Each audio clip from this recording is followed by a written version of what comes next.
একদম বিগিনার আপুদের জন্য আমি কয়েকটা মেকআপ হ্যাক শেয়ার করবো। এই হ্যাকগুলো লাইক রেগুলার টিকটক হ্যাক না, এই হ্যাকগুলো অ্যাকচুয়ালি কাজে লাগে। আমি আমার রেগুলার মেকআপ রুটিনে এই হ্যাকগুলো অ্যাপ্লাই করি এবং এই হ্যাকগুলো মেকআপটাকে অনেক স্মুথ, একটু প্রফেশনাল লুকিং আর লং লাস্টিং করতে অনেক হেল্প করবে। প্রথম হ্যাকটা হচ্ছে আমার ব্লাশ হ্যাক এবং এটা আমার খুবই পছন্দের একটা হ্যাক। ফাউন্ডেশন অ্যাপ্লাই করার পরে একদম ওয়েট স্কিনে লাইক পাউডার দিয়ে আমাদের ফেসটাকে সেট করার আগে ব্লাশ অ্যাপ্লাই করা। আমরা জানি যে পাউডার ব্লাশগুলো মেকআপে তেমন একটা বেশি লং লাস্টিং হয় না, এই জন্য ক্রিম ব্লাশ বা লিকুইড ব্লাশ অ্যাপ্লাই করার পরে আবার পাউডার ব্লাশ অ্যাপ্লাই করা হয়। এখন আমরা যদি আমাদের এরকম ওয়েট স্কিনের মধ্যে পাউডার ব্লাশটা লাগাই, সেটা কিন্তু একদম লিকুইড বা ক্রিম ব্লাশের মতনই লং লাস্টিং হবে, বাট ওটাকে একটু সাবধানে লাইক লাইট হ্যান্ডে লাগানো লাগবে। ব্যাপারটা এমন যে আমাদের স্কিনের যে এই জায়গাটুকু, যে জায়গাটুকুতে আমরা ব্লাশ লাগাই, ওই জায়গাটুকু হচ্ছে আমরা ব্লাশ কালার দিয়ে সেট করব।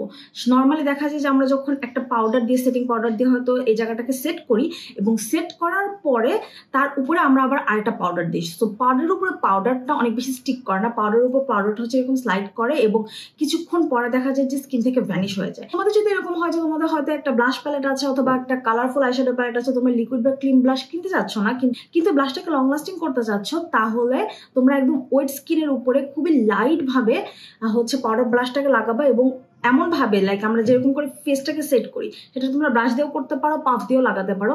খুবই হালকা হাতে যদি আমরা এই জায়গাটাতে ব্লাশটা লাগাই তাহলে তোমরা দেখবা যে ওটা অনেক বেশি লং লাস্টিং হবে।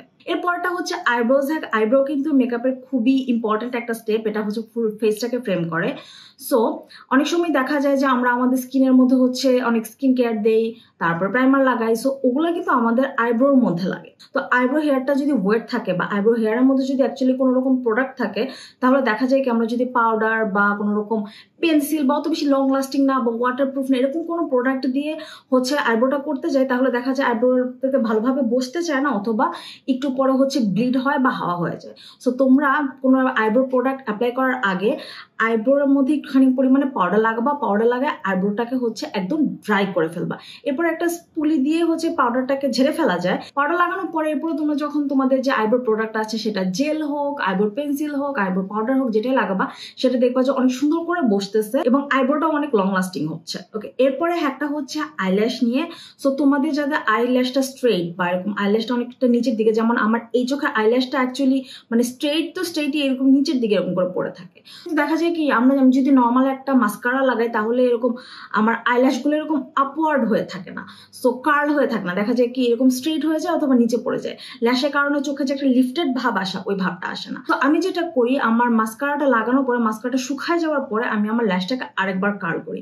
এখন এই স্টেপে দুইটা জিনিস মাথায় রাখতে হবে, তোমার মাস্কারাটা যেন ভালো হয় এবং তোমার আইল্যাশ কালারটা যেন ভালো হয়। আমি বলতেছি না দামি, কম দামির মধ্যেও হচ্ছে ভালো মাস্কারা পাওয়া যায়, ভালো আইল্যাশ কালার পাওয়া যায়। তো এটা মেনশন করার কারণ হচ্ছে তোমার যদি আইল্যাশ কালারটা ভালো না হয় এবং মাস্কারা লাগানোর পর এগুলো তো একটু ক্রাঞ্চি টাইপের হয় যেখানকার হেয়ারটা, তো তোমরা যদি এরকম ওটা দিয়ে কার্ল করতে যাও একটু মানে কম দামে বা কোয়ালিটি খারাপ, তোমরা যদি এরকম লো কোয়ালিটি কালার দিয়ে কার্ল করতে যাও তাহলে হচ্ছে এটা এরকম ভেঙে পড়ে যেতে পারে আইল্যাশটা। সো সেজন্য আমি বলবো যে একটু ভালো কোয়ালিটির ল্যাশটাকে একটু হালকা হাতে তোমরা যদি মাস্কারা অ্যাপ্লাই করার পরে কার্ল করো তাহলে সেই কার্লটা হচ্ছে অনেক অনেক অনেক লং লাস্টিং হয়, সারাদিন লাস্ট করে।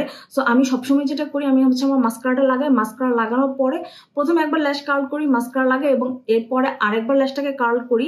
যাদের ল্যাশটা হচ্ছে স্ট্রেট তাদের জন্য এটা, এবং তাহলে সারাদিন হচ্ছে মানে ল্যাশটা কার্ল হয়ে থাকে। আমার হচ্ছে ওয়াটারপ্রুফ মাস্কারা প্রতিবার লাগানো লাগে না। নর্মাল দেখা যায় কি যে আমি যদি ওয়াটারপ্রুফ মাস্কারা লাগাই তাহলে শুধুমাত্র সেই মাস্কারাটা হচ্ছে কার্লটাকে হোল্ড করতে পারে, নর্মাল যে মাস্কারা সেগুলো হচ্ছে কার্ল হোল্ড করতে পারে না। এখন ওয়াটারপ্রুফ মাস্কারাটা আবার হচ্ছে রেগুলার ইউজে ল্যাশ থেকে কার্ল করাটা ঝামেলা, এই জন্য দেখা যায় আমি রেগুলার ওয়াটারপ্রুফ মাস্কারাটা লাগাই না।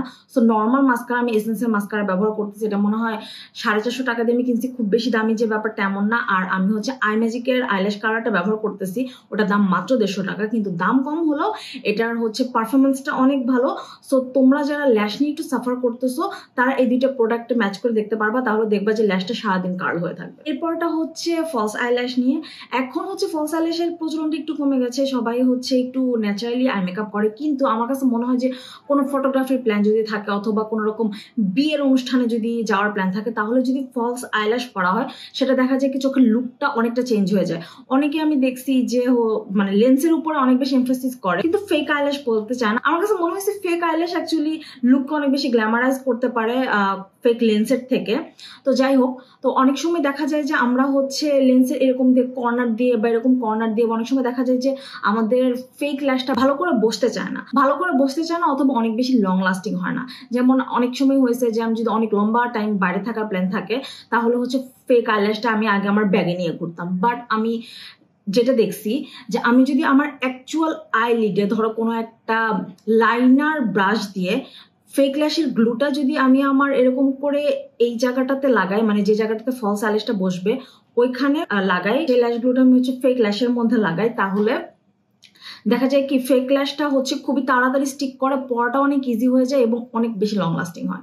সো জিনিসটা হচ্ছে এমন যে ধরো এরকম দুইটা জিনিস, এপাশে তুমি গ্লু দিয়ে এটার সাথে লাগাচ্ছ, এখন এপাশেও যদি গ্লু থাকে এবং এপাশেও যদি গ্লু থাকে, এরপরে তোমরা যদি এটা স্টিক করো তাহলে সেই স্টিকটা কিন্তু আরো অনেক ভালো হয়। এই জন্য আমি তোমাদেরকে সাজেস্ট করবো যারা হচ্ছে ফলস আইল্যাশ পরা নিয়ে একটু সাফার করতেছো বা হচ্ছে খুব বেশি দামি ল্যাশ হয়তো পড়তে পারতেছো না, যেগুলো হয়তো ভালো করে বসতেছে না, ফার্স্টে হচ্ছে একটা লাইনার ব্রাশ দিয়ে এরকম করে হালকা একটা লেয়ার যদি লাগায় নাও তাহলেই হচ্ছে খুব সুন্দর মতো ফেক ল্যাশটা হচ্ছে ল্যাশের মধ্যে বসে যায়, পড়তে অনেক বেশি ইজি হয় এবং 8-9 ঘন্টা লং লাস্টিং করবে।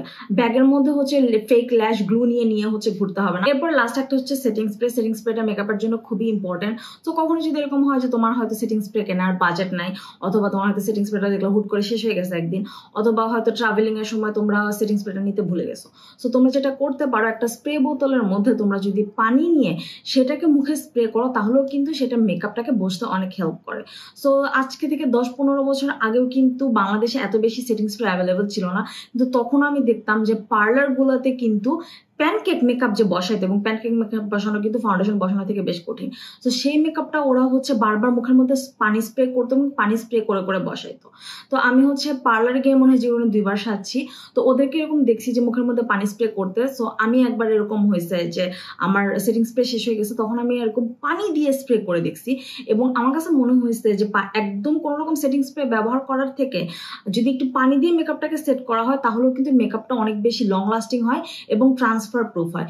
তো জাস্ট যদি এরকম পানি দিয়ে মেকআপটাকে সেট করা হয় তাও দেখা যায় যে এরকম করে হাত দিয়ে ঘষলে বা কোনো কাপড়ের সাথে ঘষা খেলে সেই মেকআপটা অ্যাকচুয়ালি উঠে যায় না, ভালো মতো হচ্ছে স্কিনের সাথে বসে থাকে। তো তোমরা যদি একটু বাজেট কাট করতে চাও অথবা তোমাদের যদি মেকআপ সেটিং স্প্রেটা শেষ হয়ে গিয়ে থাকে তাহলে তোমরা এই হ্যাকটা অ্যাপ্লাই করে দেখতে পারো, দেখবা যে তোমাদের মেকআপটা, তাহলে দেখবা যে একদম কোনো রকম সেটিং স্প্রে অ্যাপ্লাই করার থেকে অ্যাটলিস্ট পানিটা স্প্রে করলে মেকআপটা অনেক বেশি লং লাস্টিং হচ্ছে। ওকে, এটাই ছিল আজকের ভিডিও। আশা করতেছি তোমরা যারা মেকআপে একদম বিগিনার আছো তাদেরকে এই কয়েকটা হ্যাক হেল্প করবে। এই হ্যাকগুলো আমার মেকআপ রুটিনে অনেক বেশি হেল্প করে এবং তোমাদের যদি পার্সোনাল কোনো ফেভারিট মেকআপ হ্যাক থাকে সেটা আমার সাথে শেয়ার করতে পারো।